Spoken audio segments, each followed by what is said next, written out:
Chapter 5. I was not sorry to say goodbye to my brother and his soldier friends, although I was sad to say goodbye to the princess. Should I tell her the truth? Was I wrong to pretend to be the king? I did not know. Rudolph, be careful, won't you? The princess said. Be careful of what? I asked. I can't say, but think what your life means to the people of Ruritania, she said. I remembered what Rose had said about my brother Robert back in England. He realizes his position in society brings with it responsibilities. I had always wanted to have a quiet life, but I suddenly realized how many responsibilities I now had here in Ruritania. How on earth had I got myself into such a situation? Over the next few weeks, I am pleased to say, no one seemed to notice I was not the real king of Ruritania, because I looked so like the king. It was much easier for me to pretend to be him than to pretend to be my neighbor at home. For example, I learned a lot about how a country is run, but I made mistakes, sometimes big ones. I became very good at pretending I had forgotten rules or people that I had met, and I hoped my growing popularity with the people of Ruritania would help them to forgive my occasional bad decisions. One day, Sap came into my room. Here's a letter for you, he said. From the writing, I think it's from a woman. I also have some important news. What is it? I asked. We now know that the king's at the castle of Zenda, he said. How do you know this? We asked where the rest of the 6 men were, and found out that they are all there at the castle. Lohengram, Krafstein, and young Rupert Hensau, and 3 biggest criminals in Ruritania. Do you think the king's definitely there? I asked. Almost certainly. The 3 men are always at the castle, and people say the drawbridge is nearly always kept up. That is not normal. No one goes into the building without the permission of Rupert or Michael. Then I must go to Zenda, I said. That wouldn't be a good idea.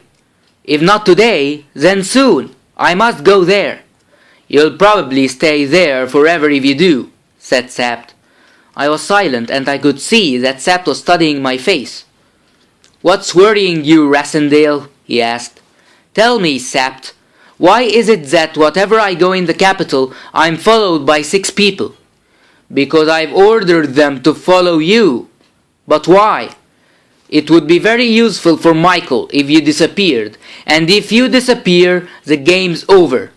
I don't need so much help, I protested. I can look after myself.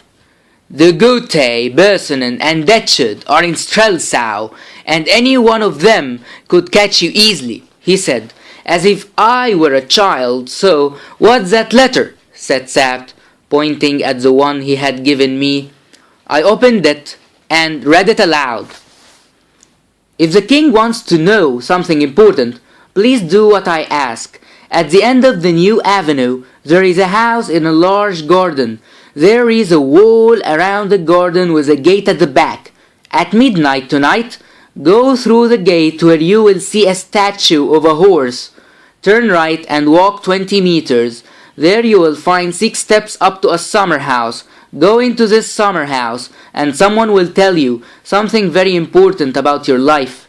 But you must be alone. If you do not come, your life will be in danger.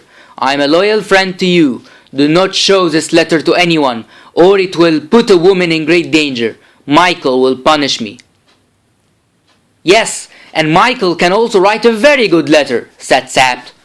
I thought the same. Surely Michael had written this letter to trap me. I was about to throw the letter in the bin when I saw that there was more writing on the other side. If you do not believe me, ask Colonel Sapt. What? Said the colonel. So I read on. Ask him what woman has been a guest of the Duke. Ask if her name begins with A. It must be Antoinette de Maubin, I cried. How do you know? Asked Sapt, and I told him all I knew about the woman. I have heard that she came to Ruritania with her servants as a guest of Michael, Sapt said. People say she had a great argument with Michael, and now she's staying somewhere in Strelsau. So she could be useful to us, I suggested. Perhaps she would be useful if she had information about Michael. However, I believe that Michael wrote that letter, said Sabt. So do I, but I'm not certain, I said. I'll go to the house tonight. No, you mustn't, said Sabt. Let me go instead. You can come too, but you must wait outside the gate when I go in alone. I don't believe this woman, and you are mad to go, said Sabt. I believe this woman, and I will go, I said. Either I go to the house or I go back to England. We don't have much time. Every day we leave the king imprisoned, there is more danger. We must move quickly. Sabt was beginning to know when he could tell me what to do and when he could not. So reluctantly, he agreed with me. At 11:30 that night, we got on our horses and soon arrived outside the gate to the house.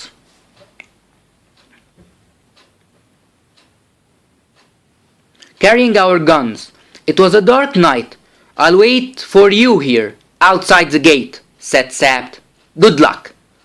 I opened the gate, and I found myself in a leafy garden. I saw the statue of the horse, and walked across the garden with the gun in my hand. I followed the directions given in the letter, and although it was dark, I soon arrived at the summer house. When I went inside, I heard the woman's voice. Shut the door, the woman whispered. I did as she asked, and then looked around the room, which was lit by a small candle. It was almost empty except for a small iron table and 2 chairs. In the soft light, I could just see Antoinette in front of me and her servant behind. We have little time, Antoinette said. Listen, I know who you are, and I know you're not the king. You're Mr. Rassendale. I wrote that letter to you at the Duke's orders. In 20 minutes, 3 men will be here to kill you. Or I'll kill them. I suppose there are 3 of the Duke's 6 men. Yes, you must leave here before they arrive, so listen carefully. The plan is to kill you and to take your body into the old town. It will be found, and Michael will arrest Colonel Satt and Captain Fritz von Thallenheim for murdering you. Then a message will be sent to Zenda, and the real king will be murdered too. The Duke will then become king. Do you understand? Oh yes, I understand. It's a clever plan, but why are you helping me? I don't like to see people being killed. Now go. But remember, you're never safe in the city. You have guards following you, don't you? Well, Michael's men are following them. If you're alone, then you'll die. Now go quietly this way past the summer house for about 100 meters. There you will find a ladder against the wall. Climb it and run as fast as you can. And what will you do? I also have a game to play. I'll tell the Duke's men that you never came. If the Duke doesn't find out what I've done, we may meet again. Thank you. You've helped the king tonight, I said. But before I go, tell me something. Do you know where he is in the castle? Yes, I do know. Inside the castle, there's a door on the right, and behind that... But listen, they're here. It's too late for you to escape. I looked through a gap in the summer house door and saw 3 men standing outside. Then I heard a voice which spoke in English. Are you in there, Mr. Rassendale? I did not answer. We want to make you an offer, the voice said. Will you let us in? Do not trust them, said Antoinette quietly. Stand outside and talk, I called. I won't let you in. That's a good idea, said the voice, who I thought must be Detchard. Is that Mr. Detchard? I asked. Our names are not important. We can offer you a safe journey to the border and 50,000 English pounds, he continued. That sounds a generous offer, I said, but of course I did not trust them at all. Give me a minute to think. Then I told Antoinette and her servant to stand close to the wall away from the door. What are you going to do? Antoinette asked. You will see. I picked up the iron table and held it by the legs so it was in front of me. Then I said, Gentlemen, I'd like to accept your kind offer. Perhaps you can open the door for me. Why don't you open the door yourself? Said Detchard. Very well. But it opens outwards, I explained. You'll need to step back or the door will hit you. I pretended to try and open the door and called out, I can't open it. Then I'll open it, called Detchard. As Detchard was walking up to the door, I moved quietly to the back of the summer house. It took him a few seconds to open the door, but as soon as he did, I ran at him as fast as I could, holding the table in front of me. There was a terrible noise as all three men fired their guns at once, but I was protected by the tabletop. The men were all standing on the steps up to the summer house. So as I ran out, the tabletop hit them and they all fell down the steps. Before I knew what was happening, I too was falling down the steps, but as I was on top of the men, I managed to get up fastest and run away, firing my gun behind me. There were angry shouts and more shouts.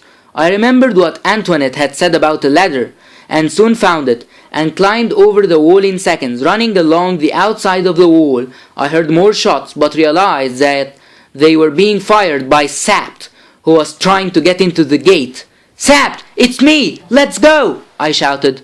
"You're safe," he cried in surprise. "I have a fine story to tell you about the table," I told him, as we jumped on our horses and rode quickly back to the palace. "You're safe," he cried in surprise. "I have a fine story to tell you about the table," I told him as we jumped on our horses and rode quickly back to the palace. The next day, Sapt read me the latest report from the chief of police. "Some interesting things have been happening this morning," said Sapt. "The police report says that the Duke of Strelsau left the capital by the road to Zenda. An hour later he was followed by Dugutet, Bersonen and Detched, who had a bandage around his arm. I was pleased that my shot the night before had been a good one. Finally, listen to this. The people of the capital are not happy that the king was yet to marry the princess. Some people say that if they do not marry soon, it would be better if the princess married the Duke of Strelsau. However, the king is having a ball tonight for the princess." "I don't know anything about a ball," I said. "Oh, it has all been repaired," said Fritz, "by me." "Listen," said Sapt, "you must ask the princess to marry you tonight." "I can't do that," I said. "It wouldn't be fair to the princess." That evening, the ball was a great success. After we had eaten, I sat with the princess and some of my other guests in a small room by the palace gardens. The servants brought us coffee and we had time to talk. "You've been king for a few weeks now," said the princess. "Everyone says you've done a very good job. I'm very pleased for you. You know, someone once said to me, a person who has a position in society has responsibilities. Recently I've realized how true this is." "Haven't you always thought that?" asked the princess. "No. When I was younger, I didn't think I needed to worry about society. I thought that was someone else's job." The princess looked very surprised. "But you always knew that you would become king. How could you think that was someone else's job?" Once again, I had made a mistake in what I said, but suddenly, instead of saying something to cover up my mistake, I wanted to tell the princess the truth. She was kind and clever, and she was going to marry the king. She should know what had happened to her future husband, and she could know all about my game. I decided I had to tell her everything. "Flavia," I said quietly, so none of the other guests could hear, "there's something you should know. I'm not really—" But I never finished the words. I wanted to say because at that moment we heard footsteps in the garden outside the room. I looked up and jumped with fright because a face suddenly appeared at the French window. I relaxed when I saw that the person looking in on us was Sapt. "I apologize, but there's someone who wants to see you, sir," he said to me. But I could tell from his eyes that he was angry. How long had he been listening to my conversation with the princess? Had he heard that I was about to tell her the truth about who I really was? We returned to the ball, where the princess went quickly away with her servants. And I was welcomed by other important people at the ball. I realized then that my game had gone too far to go back. I could not tell anyone who I really was, or they would think I was mad. Sapt had stopped me from saying too much to the princess, and Sapt's plan really was working. The next morning, Sapt and I sat in my room, thinking about what to do next. "Do you realize," I said, "that everyone really thinks I'm the king? Even the princess? I could even arrange for the duke and the real king to be killed." "This is all true," said Sapt. "So, will you do such a thing?" Of course not. I shouldn't be here pretending to be anything. It isn't fair for the people of Ruritania, and it isn't fair for the princess either. We can't wait any longer, I said. We must go to Zenda and rescue the king. You're a good man, said Sapt. First, however, I needed to see Princess Flavia again. If I could not tell her the truth, I could at least warn her that the situation in Ruritania was not as good as she believed it to be. I visited her in her palace later that day, and she asked her servants to bring me some coffee. Then she told me that she had received 2 letters. One was from Michael, who had invited her to visit Zenda. Then she showed me the other letter. I don't know who this one's from, she said.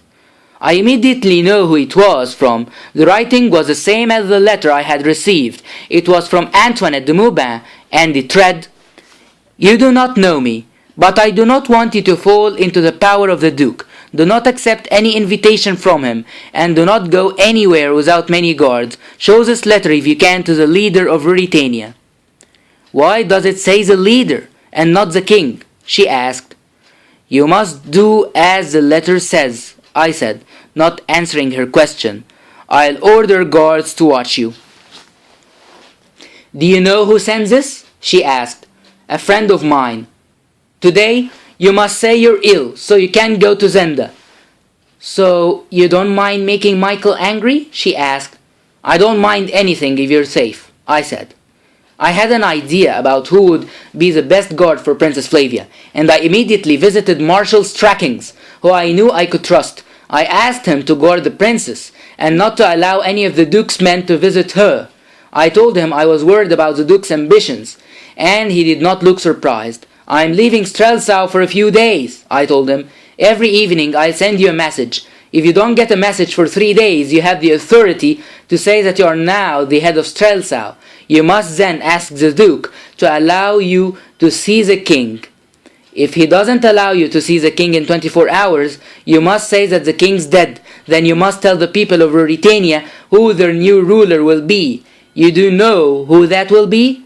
Princess Flavia, of course, he answered. To be continued in chapter 6.